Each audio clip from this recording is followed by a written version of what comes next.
हज़रत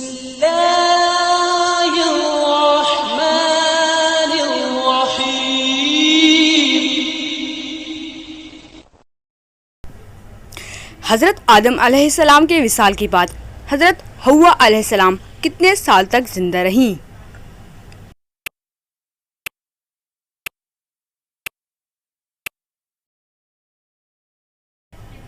हज़रत आदम अलैहिस्सलाम के विसाल के बाद हज़रत हव्वा अलैहिस्सलाम 1 साल तक जिंदा रहीं।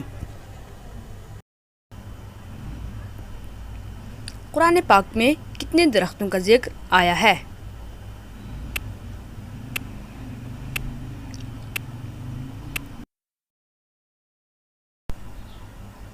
कुरान पाक में 3 दरख्तों का जिक्र आया है जो कि खजूर, जैतून और बैरी हैं। वो कौन सी बेजान चीज़ है जो सांस लेती है?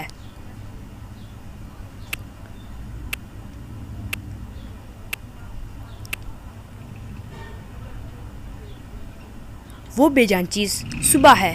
कुरान में अल्लाह ताला फरमाता है, और कसम है सुबह की जब सांस ले।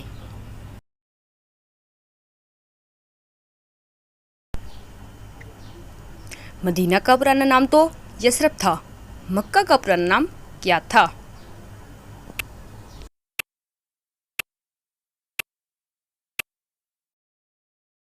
मक्का का पुराना नाम बथा था।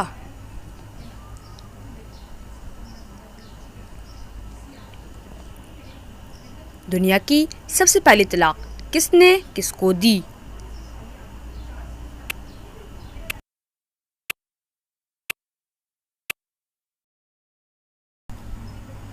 दुनिया की सबसे पहली तलाक हज़रत इस्माइल अलैहिस्सलाम ने अपनी बीवी अम्मारा बिन्ते सईद को दी।